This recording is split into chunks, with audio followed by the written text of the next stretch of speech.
Hello and welcome to an episode of On the Couch, where we collaborate with experts, practitioners, authors, advocates and influencers to explore current social themes, sex-positive topics and share stories and insights that matter. This podcast was recorded on Aboriginal country. We acknowledge the traditional custodians of the lands that were never ceded, on which we live, work and record upon. We pay our respects to elders past and present and to those who may be visiting our website or listening to our podcasts today. While listening, we encourage you to practice good self-care. Check the show notes for content details and references. Wherever you are, whatever you're doing, enjoy this episode of On the Couch. I'm Maddy Stratten and I'm joined today by Laura Crozier. Hello and welcome. Hi, thank you so much for having me. I think about when we first met Laura, when we were at the Australasian Sexual and Reproductive Health Conference in Manly in 2023, and you were on the panel, and I'm just looking at my notes so I get the title because it's quite a long title. Can I ask that? Meaningful involvement of LGBTQIA+ youth in conversation about sexual and reproductive health in health systems. So that's where we first met. Can't believe we're here. Forever ago now. It does. I can't believe, we've made it to this point, because I remember we were sitting as a team, the Caddyshack team was sitting together and we were watching and we took one look at each other and we knew that we needed to ask you to join us on the couch. It was your passion and your presence, but also your insight into these topic areas and your knowledge. So it's pretty exciting to be at this point.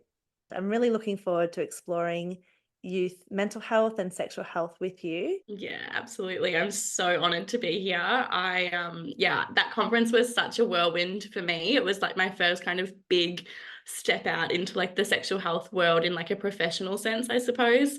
And leaving there and having all these new opportunities was like the highlight of the conference, and meeting so many new people. It was just amazing.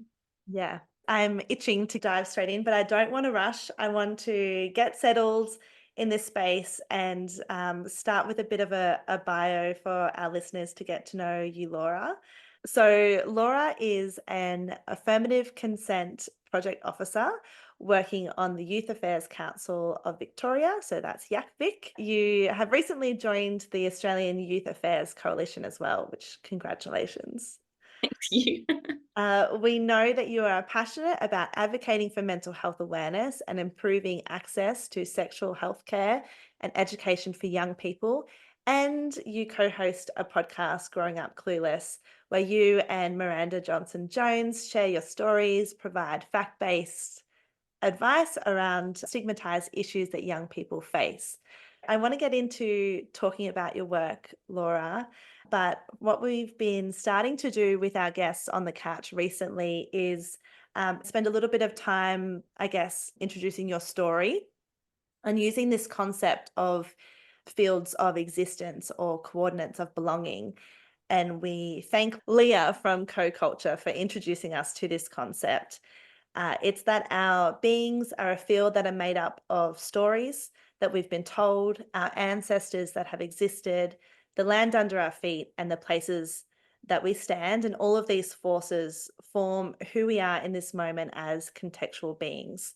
So it's a concept that we've really loved exploring for ourselves. And I think it's a really great opportunity when we have guests join us on the couch to kind of start with a bit of that story.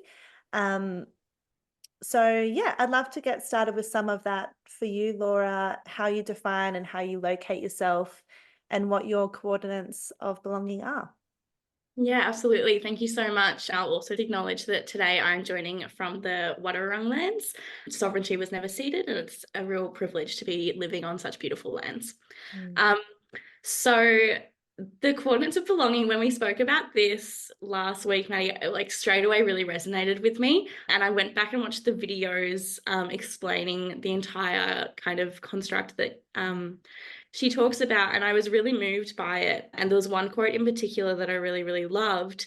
And it was, the more we know about ourselves, the more autonomy we have over how we define ourselves. And that really stuck with me because I feel like over the past 18 months, I've been on a real journey of trying to understand who I am as a person. And a lot of that has defined who I am. So I've recently been diagnosed with autism and ADHD, and that I feel is a huge part of my existence that prior to now I haven't really been able to identify or feel safe within or comfortable within who I am because I didn't understand it. So the more that I understand that, the more autonomy I do feel I have over my existence, which is really comforting in a way. But then I also feel like whilst that is now part of me and I can understand it and I can learn to better understand my mind and my body and kind of why I react to certain situations in different ways and, don't necessarily feel normal all the time, but really what is normal. It's not exactly like, it's not all of who I am. There's so much more to me. Like, I think that a huge part of who I am and my existence is my lived experience, whether that be as a victim survivor of sexual assault, whether it be lived experience of mental ill health. All these parts of me make up who I am, but I think at the core of it, I'm also just someone that really, really loves helping other people. And whilst these experiences kind of benefit that journey and being able to speak up and help others, at the core, I just, want to use my experience to make the world a safer space for people who have experiences similar to me. Yeah. Yeah. I do feel as though like when you understand that about yourself and you've got the opportunities to use that and practice that in your work and in your life, I think is a really special thing to be able to do. So yeah, thanks so much for sharing that with us. But I do remember you saying to me that you did have a dream about um, a beanie and a hockey team. So I feel as though that might be something that is an important coordinate for you. I think I think my answer was so like focused on the things that I'm really passionate about in like Yeah, a more serious sense. But of course. if I deep dive into my coordinates of belonging that aren't necessarily focused on sexual health or mental health or advocacy, ice hockey is up there. I mean, I have become an absolute fiend for ice hockey. I love it. And I get made fun of a lot for the reason that I got into ice hockey, and that's I because don't know this. I read a hockey romance book and I really loved it. And ever since then, I've become obsessed with ice hockey. I think it's an incredible game to watch.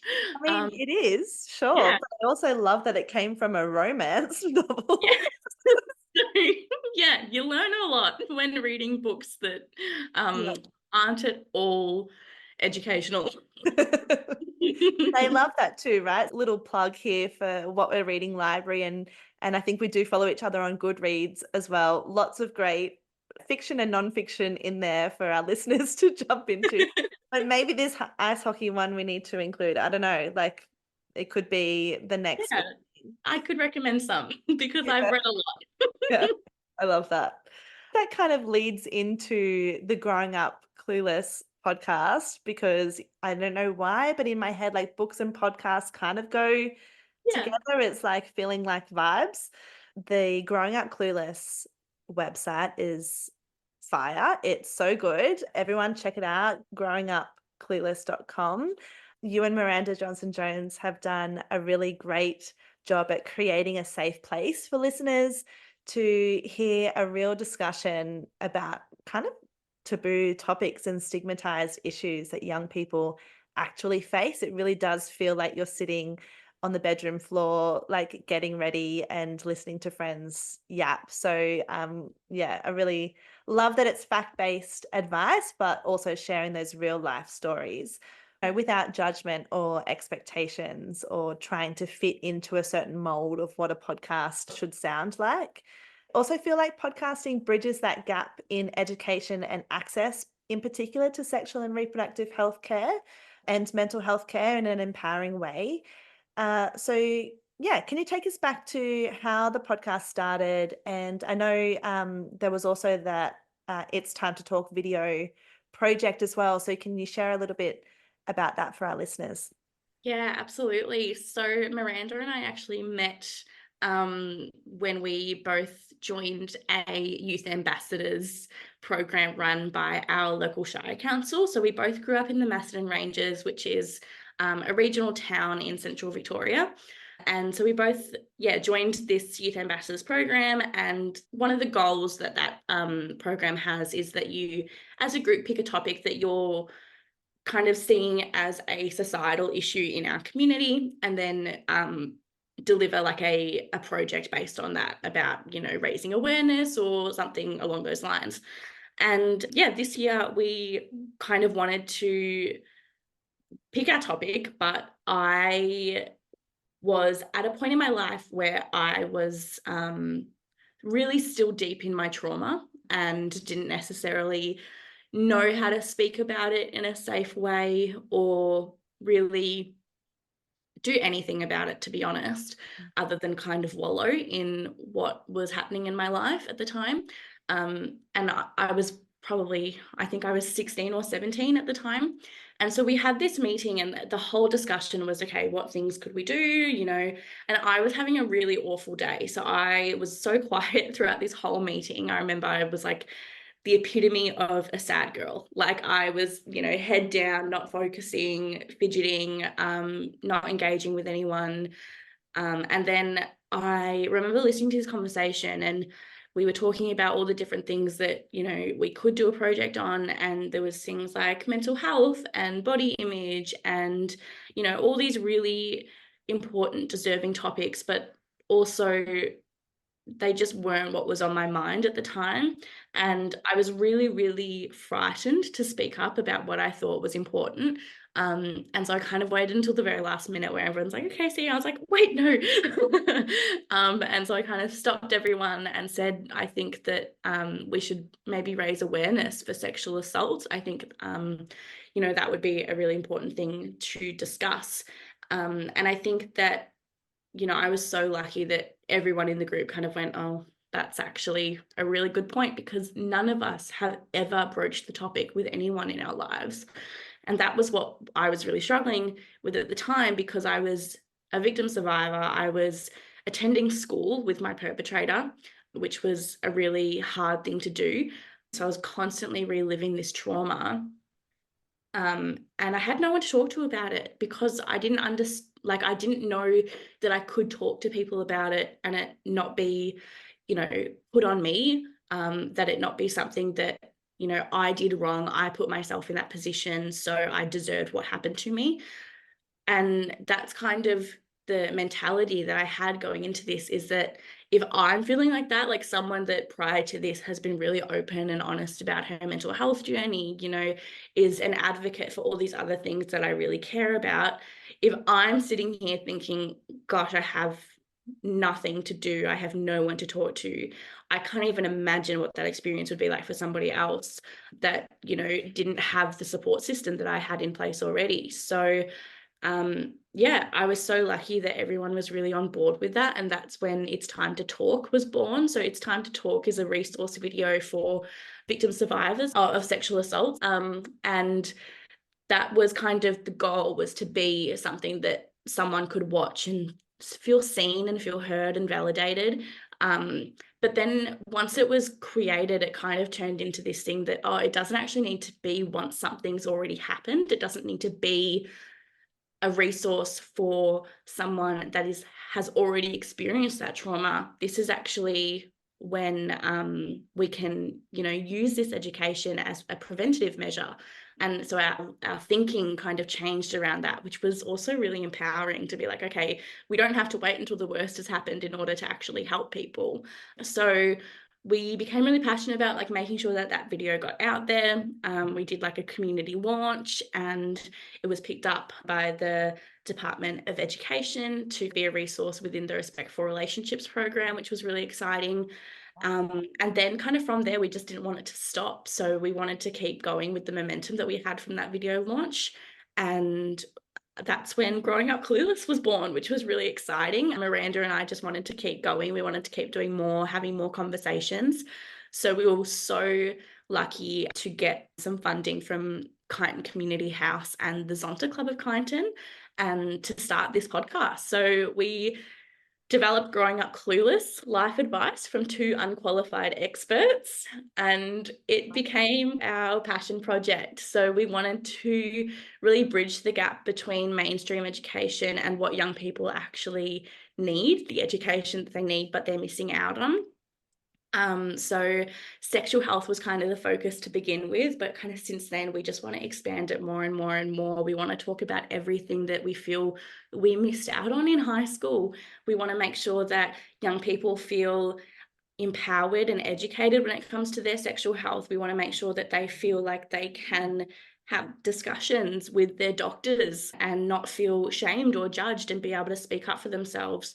We want them to know where the local sexual health clinic is. We want them to be able to access mental health resources. We want them to be able to do their taxes and not like freak out because it's something that we just aren't taught about.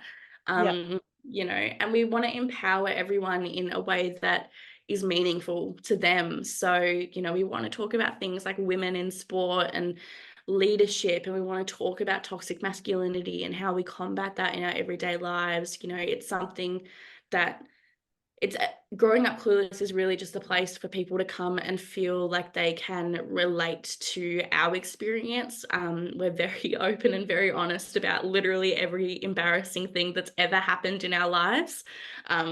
Much to much to the dismay of my mum, no doubt. She's like, oh my God, I can't believe this. So there's sometimes where I'm like relaying, you know, a certain mishap that happened with a partner once. I'm like, oh, Jane, sorry, doll. Oh, I don't want to hear that one. It's for the listeners. It's for education. It's fine. Yeah, educational purposes. You know, queefing is normal, right? You need to know that. Totally. So yeah, it's just we want people to have a laugh. We want them to feel heard, and we also want them to be able to ask the really hard questions. So if they don't feel like they have someone else they can go to, we're like the, you know, the big sisters that they never had. Yeah, yeah. I think it's a really great platform to be able to have that interaction, I guess, with the target audience, which is young people, and something that people can tap in and out of as well, right? Like you're not needing to listen to a whole series. You can listen and jump in and out to get your answers. As you know, On the Couch has evolved into a podcast now, which I feel as though the team has a new appreciation for what is involved in producing a podcast. Yeah. And it is a lot of work to get to that stage. It's so worth it though. Absolutely. It is a lot more work than either of us really bargained for, I guess. And I think that's one of the kind of difficult things to navigate is like we love this podcast. It's something that we really want to grow and we want to make it something that's really consistent and accessible all the time and, you know, keep going and building our brand as well. But that's really hard to do. And it's really hard to commit the time and energy that it takes to build a brand in that way and to build a following and all of those things. It takes a lot of effort to produce a podcast because obviously there's like the planning, you know, what are we going to talk about? Are we going to have a guest? Are we going to, like, what questions are we going to ask that person? Then there's the logistical nightmare of actually figuring out when people are free and where we can record and all those hectic things. And then I think the hardest part for me has been the post-production Editing, right? editing. Oh my goodness. I know that if I sat down at my computer and just spent a good hour at it, I could be done. I could be done. Sitting down is the hardest part. And that's what I mean when like I say that getting that ADHD diagnosis has been really eye-opening and like understanding my brain has been so valuable because I just am frightened at the idea of like sitting down at my computer and doing something. Like it takes so much effort to be like, okay, get the SD card out of your bag and plug it into the computer. That's the worst step actually doing that for me. So I think one of the things with growing up clueless is that we do kind of do these like phases of being like, okay, we're back. And then we kind of fall off the face of the earth for a little while. But that's also because that's part of the relatability, Yeah. I Yeah. think. Like we're both working full time. We both have relationships. We live over an hour away from each other, but we really like to record in person. So there's so many kind of things that contribute to the fact that it's actually just a really difficult thing. And it's not like we're getting paid to do it. It really is a passion project for us. And absolutely, when we have more time to commit, we want to, and hoping that, getting this ADHD diagnosis and getting medicated might really help in kickstarting the editing process as well. Like just being able to actually start a task and finish it, that would be helpful. So it's a lot of effort and we love it. And it's kind of just like navigating the passion, but also prioritizing our own mental health and our need for rest and making sure that we're putting ourselves first at the same time. Yeah. And just taking that pressure off. And like you said, it's the reality. Like it's so relatable, such a relatable experience that Yeah. you've just talked about. Then I'm sure there's a lot of people listening who would be like, yes, that's me and my laundry that is just growing and growing. It's Yes, fine. Yeah. exactly. Yeah. And I loved hearing as well about the, I guess, trajectory to getting into that space as well. And I want to get into some of the other pieces of work around that time and that you've continued on doing with YACVIC and AYAC. So some background for our listeners. AYAC is the Australian Youth Affairs Coalition. It's the national peak body for young people aged 12 to 25 and the sector that supports them. They unite a powerful coalition of young people, youth sector workers, communities, organisations, and decision makers to create meaningful change for young Australians. YACVIC is the Youth Affairs Council of Victoria, the peak body and leading policy advocate for young people and the youth sector in Victoria. Can you share about how you got into that work and what that trajectory looked like for you? Yeah, absolutely. Well, I kind of had a bit of involvement with YACVIC over the years as I was involved with a different organisation who was auspiced by them at the time. And so I knew of their work and stuff. And then I started doing some part-time work for them in a backfill position. And then luckily enough, this opportunity came around when the new affirmative consent legislation for Victoria was announced. So the Victorian government decided to invest some money into the support of young people understanding that legislation. And YACVIC was successful in receiving one of those grants. So I applied to be the project officer and was successful. So over the last 18 months to 2 years now, I've been managing this project called Yeah Nah, which is affirmative consent education for young people in the Mallee. So I was based in Swan Hill, which is very northern Victoria on the border. And working with young people to co-design and deliver an affirmative consent education program. So it's just been like an absolute dream, honestly. The young people that we hired as peer educators were just absolutely fantastic. Like I am in awe of how eloquent they are, how willing they are to get up in front of their local community and deliver this education. It was just like the highlight of my career, being able to work alongside these young people. And not only did they create this workshop, but then they travelled around the Southern Mallee delivering it, which was incredible. And they've also been so incredible when it comes to developing other resources as well. We've just released 4 videos that dive into different topics about affirmative consent. So we talk about, stealthing, which is the intentional non-use, tampering or removal of a condom without the permission or knowledge of other people involved. So we did an incredible video on stealthing, which featured local young people from Swan Hill. And like, I am blown away by the talent of those young people. Like these young men that came in to film this video, I thought I was going to have to be like, I will buy you KFC for a week if you film this for me. But I only had to buy them KFC for that day. Like it was fantastic. They wanted to be there. Yeah, they put their hands up straight away and they knocked it out of the park. I was so impressed by them. Yeah. And like just by the fact that these young men were willing to get up and be involved in something that, you know, they could probably get a bit of flack for from their mates as well. Like it's a small community. We understand that like, you know, boys have this kind of culture of like knocking people about a bit. It was, yeah, it was just fantastic to see. And the response has been amazing as well. So there was another video on disclosures as well and how to respond if your friend discloses an act of sexual violence to you.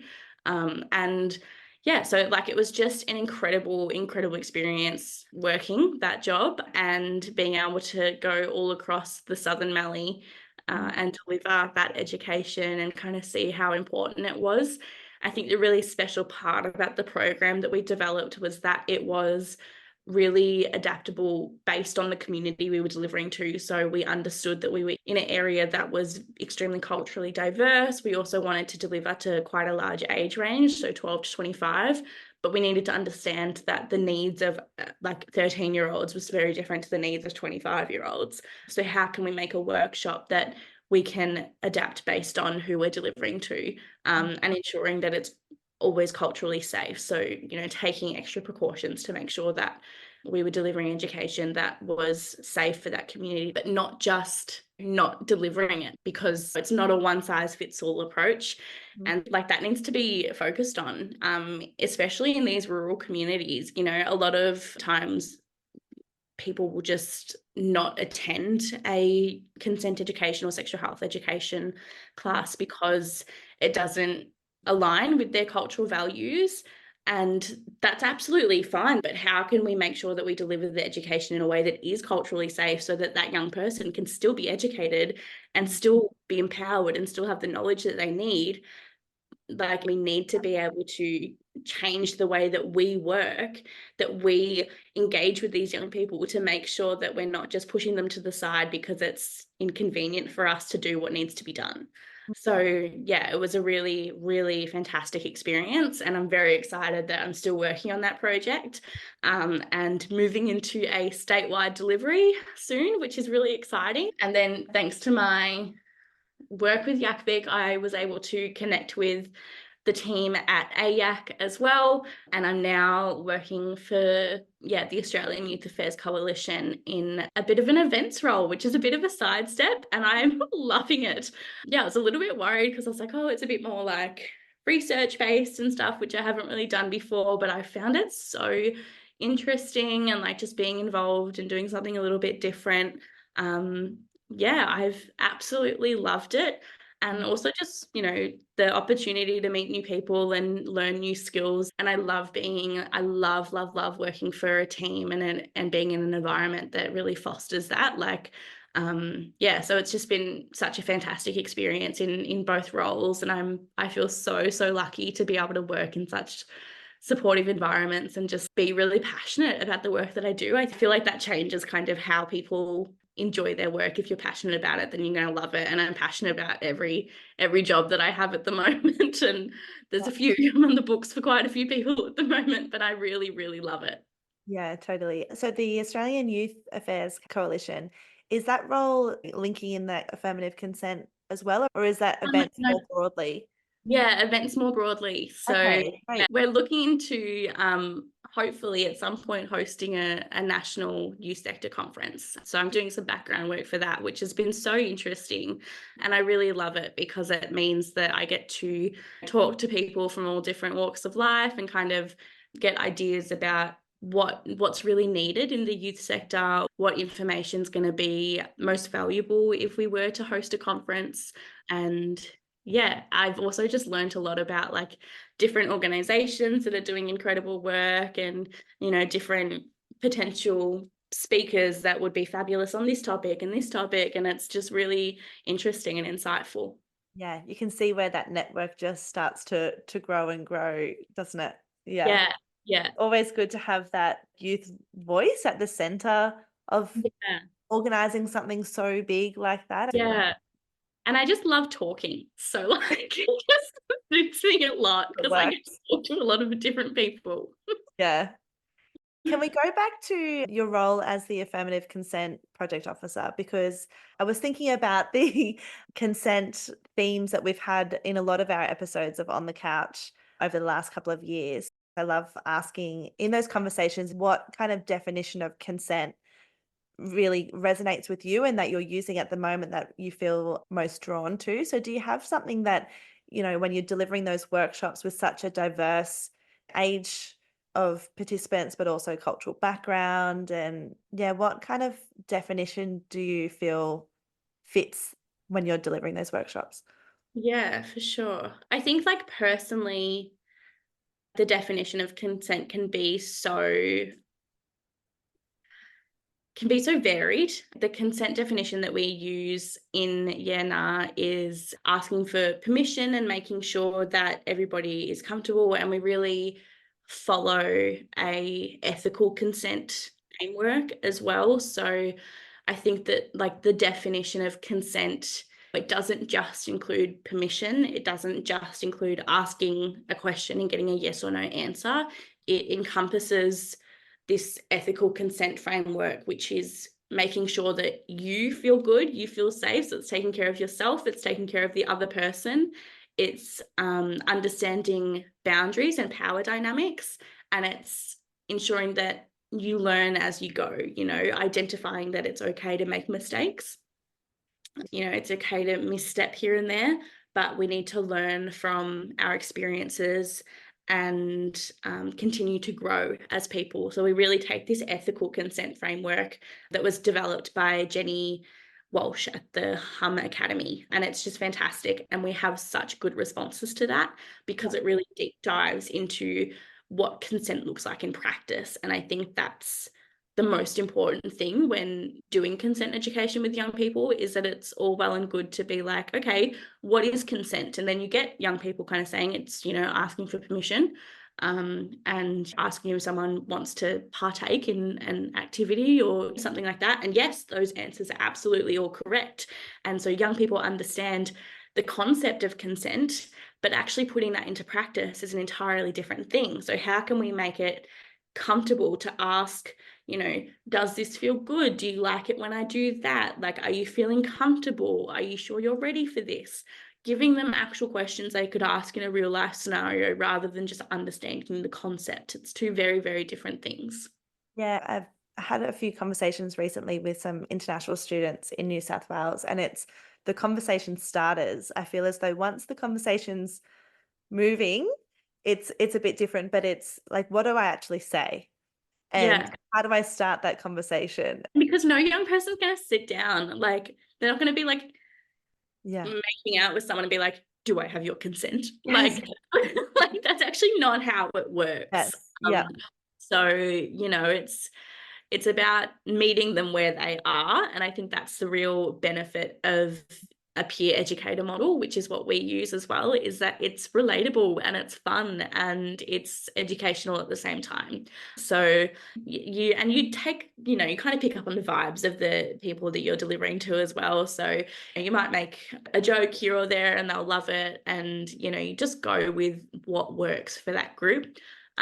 But yeah, I think meeting them where they are and making it relatable and actually usable is really important. So we talk a lot about body language as well, because we understand that, a verbal yes isn't always needed. There's other ways to say yes, and being able to identify that is really important. So when we put together all the different elements of what a yes could look like, whether it's, actually saying, yeah, that feels good, oh my God, I love that, like things like that, but then also taking into account their body language, are they really into it? Are they initiating? Like have their attitudes kind of changed from when you first started to what's happening now?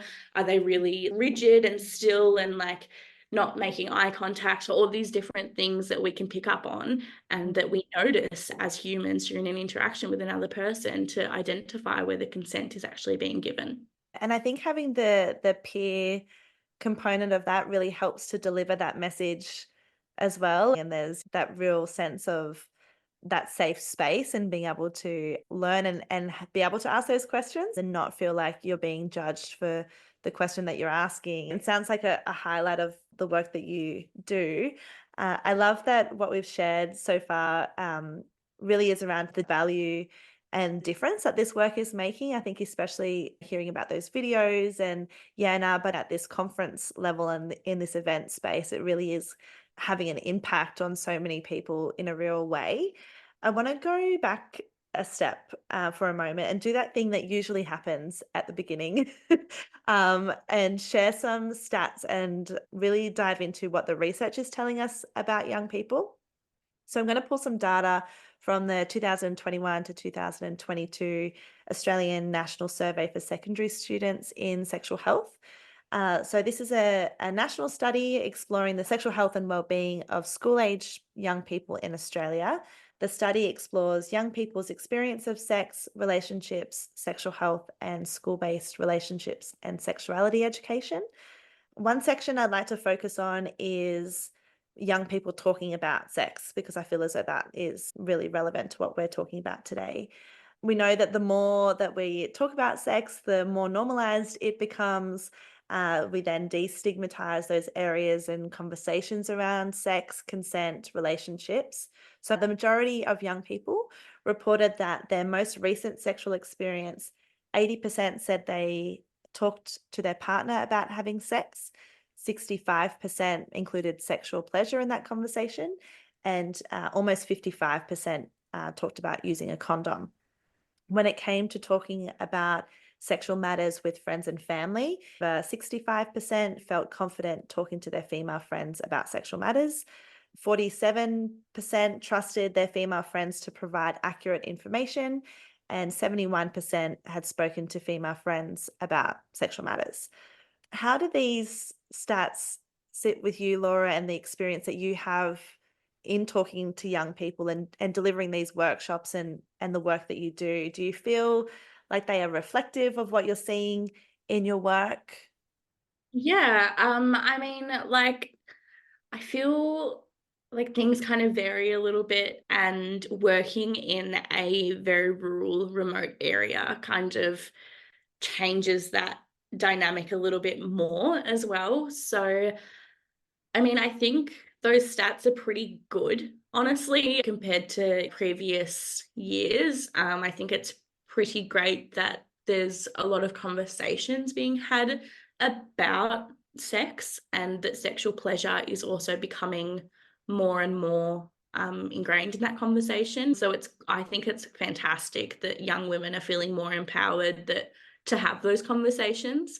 And I feel like 65% is a pretty decent amount just in comparison. Obviously, we'd like to see that stat be higher.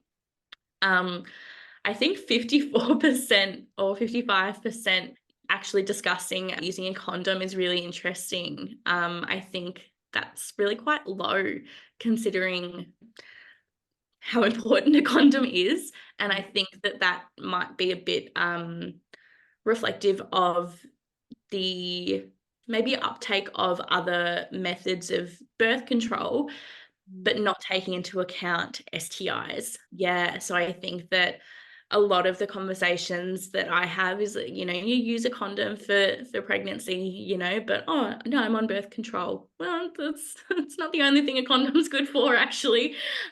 So I think that's really interesting, and I think that stat needs to be a lot higher. I think we need to really encourage young people to be having conversations about condoms and why we're using them.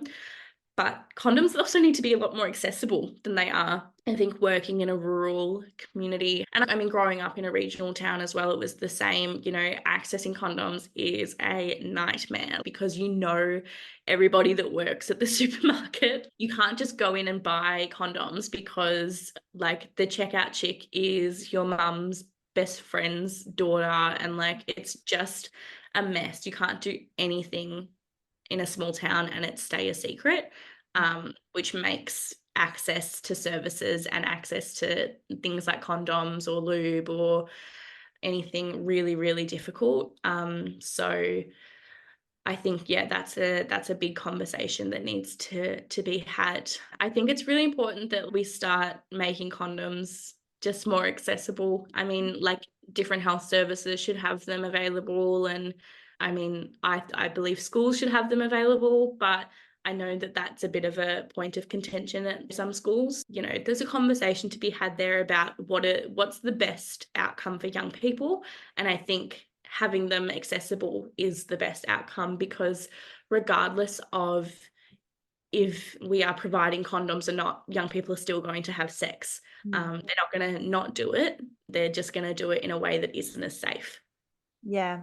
This stat is also talking about using condoms. It's not the actual practice of using Yeah, condoms, right? exactly. And the access to it. And I know you're based in Victoria, and up here in New South Wales, we have really quite good access to condoms across the state. So you can order a bag of 144 condoms for free through PlaySafe Pro if you're a service or an organization, which is really fantastic. And then locally, we have our condom dispenser project, where we have probably now over 80 services across Illawarra Shoalhaven local health district who have condom dispensers in their bathrooms, which is really fantastic. So there's definitely some strategies that maybe Victoria can start to implement as well. Yeah. I think that when we're talking about access to services, I really like this kind of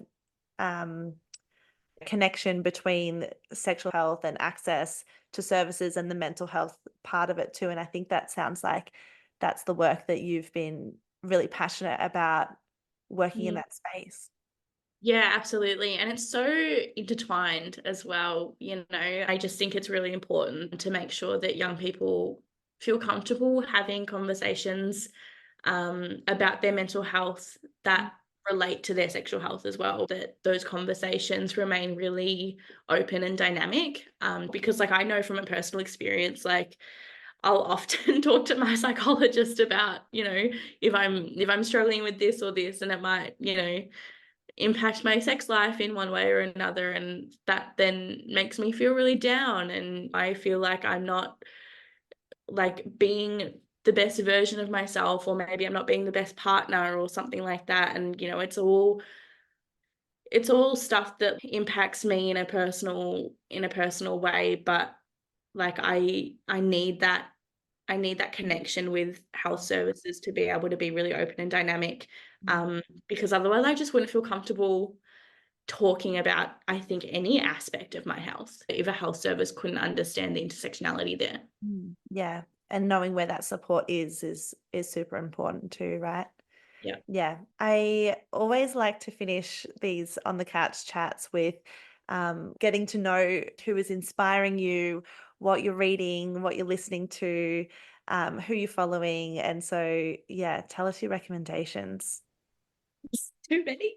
I know. So a big inspiration for me has been Chantal Otten. I think that the way she discusses sex and sexuality is really inspiring, and I think really works to change so many taboos within the sexual health space.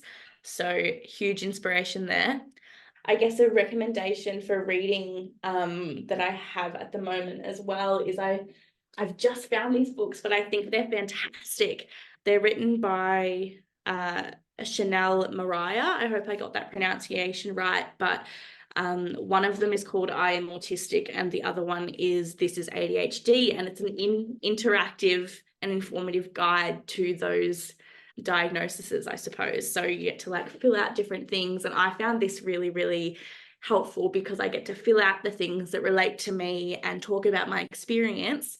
And then my plan is to like get my partner or my mum to read what's impacting me to help them understand my experience a little bit more as well. Because one thing that I really struggle with is verbalizing why this situation might be a little bit harder for me to grapple with. why I react to things a certain way. So I think this is a really supportive resource for me, and I just found them in a bookshop and I love them, and they're also really visually appealing as well, so that's a win. Love that. Looks good on the bookshelf. We know how we like a good organized bookshelf. Exactly, yes, I have been complimented on my bookshelves, which I love. And then I've been devouring a lot of trashy books lately.